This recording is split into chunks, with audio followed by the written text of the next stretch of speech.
Mark Miner Communications. We're going to be talking more about the Heritage Museum in just a moment. Rick Okreshevsky, Keystone Mountain Lake Regional Council of Carpenters. So what do you think about when you see someone like Dick Shaw, who really paved the way for labor?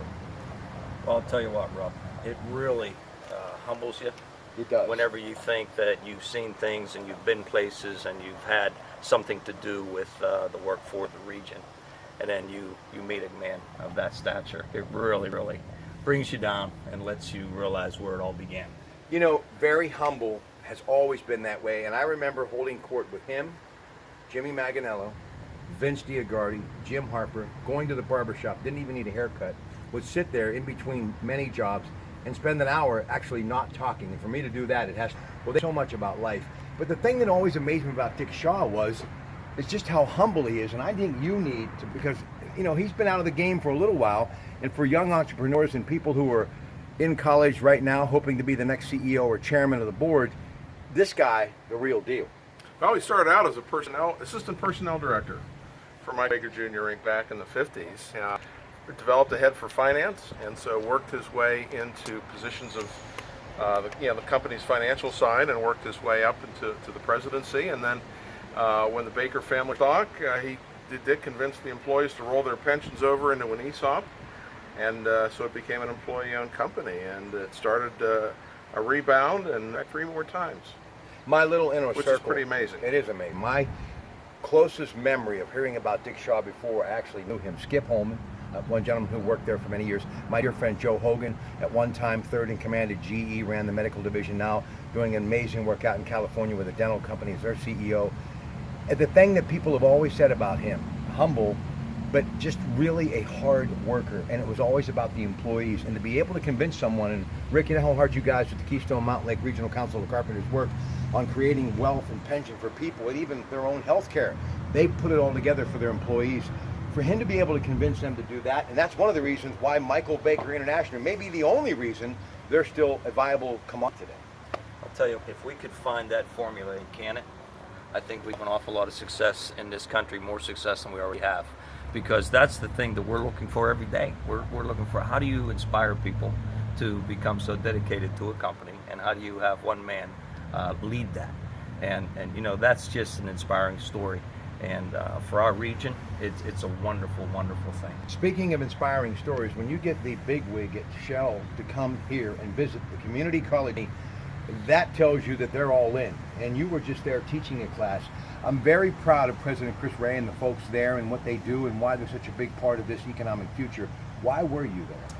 On Monday, we taught a preparatory class for those that wish to apply for the trades, so that they would have a better chance of being able to pass the entrance exam and understand how to work within the environment of getting an interview and doing those kind of things. Our school system does a great job, but there are some specifics that could help them in the trade side.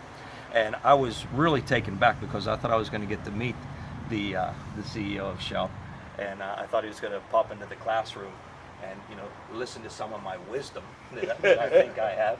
But it didn't happen. But it was great to work with those young people. Yeah, that would be nice to meet him. But listen, this is why it's familiar. You see this shirt that I have on? This is in honor of Mascaro Construction. Okay? Talk about that great company and why they're going to be a big part of what's happening here with Shell. Mascaro is a wonderful company. They do heavy highway work, they do building trades work, and they do industrial work. And they come from a family of dedicated individuals that are dedicated to the workforce and to this region, and for people to learn and be able to support their families with the jobs that they have working for Mascaro. And John is a wonderful guy. Mr. Mascaro is a wonderful guy, and the Mascaro family are just great people that support us all the time. All right, and Martin Marvel, at the end of this railroad track, the CSX railroad bridge that was built by P&LE back in 1911. It connects Beaver and Monaca, one time more than just passenger service to Pittsburgh. The great Ed Chauncey, who worked for many years for KDKA, took that train daily so he could hit the airwaves at KDKA. But also the coal that came from the mines to the steel mills here in such places as Aliquippa and of course Ambridge to build the arsenal that helped us win World War II.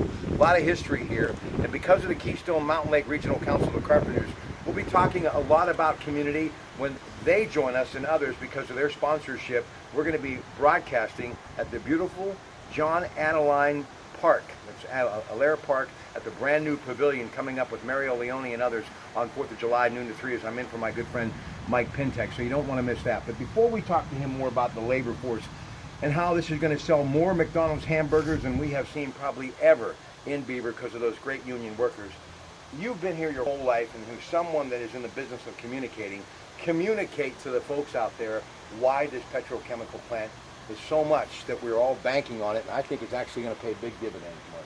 Well, I think it's, Dick Shaw had said earlier, it's certainly the largest economic development project since the decline of the steel mills, and there are going to be just hosts of businesses coming to serve Shell and to serve Shell suppliers, and it's really going to be a tremendous opportunity for ancillary businesses, for professional services, for products, and a wide variety mixture of business.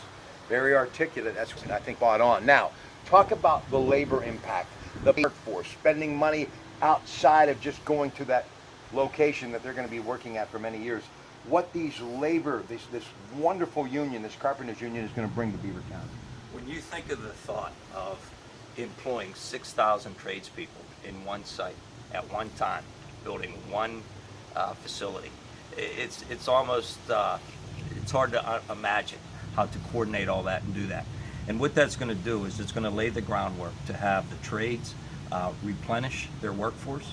It's going to strengthen the educational system within the trades, and it's going to lay the groundwork to begin all the downhill work that we need to take the refinement of that plant and put it to productive use and build products right in this region also.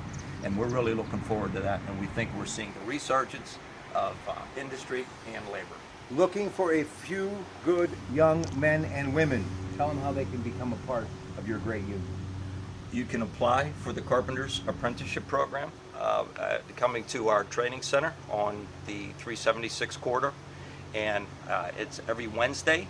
The application process, it's a free application. You'll be then given a test date and then an opportunity to interview and hopefully be gainfully employed with one of our local area companies. I love what they do, so it's time for all of us to put the hammer down and go to work for the region, thanks to the folks at Royal Dutch Shell. Now, before we go outside and talk about the museum, Chuck Copeland, by the way, if you mention his name, you can get in free anywhere in Beaver County. It's true. From what I understand. Tell the folks about him, who I love, who's shooting this. And every time I think of progress and I think of Beaver County, I think of the Mayor Tom Hamilton, the Beaver Chamber of Commerce, and I do think of Chuck Copeland. Tell the folks about Chuck Copeland. Well, I'm looking at Chuck now, but Chuck has been a key volunteer here with us for many decades. He helped with the conversion of the museum, from a dilapidated freight state, nationally award-winning museum. We put in a log house in 2002. Chuck was the construction man for that project. Chuck helped to lead the construction here with the Renninger Group, Chuck Snitker, Bob Smith, Dick Shaw, David O'Leary, Bob Rice, and a whole number of others that I'm probably going to offend by leaving them out. But really taking a first-class approach to how we present ourselves to the community, and it's really shown through the fact last year we brought almost 9,000 guests in its first year at 70 some different events, and this year we're on fire for far more than that. It's very exciting. This is a go-to place for weddings and all sorts of events. Woo woo! Beaver train station. Rick Oprashevsky, ladies and gentlemen, Keystone Mountain Lake Regional Council of Carpenters, and Mark Miner, of course, Mark Miner Communications. One more. We're going to tell you all about the museum next, and then we'll say goodnight from Beaver, Pennsylvania. Got it.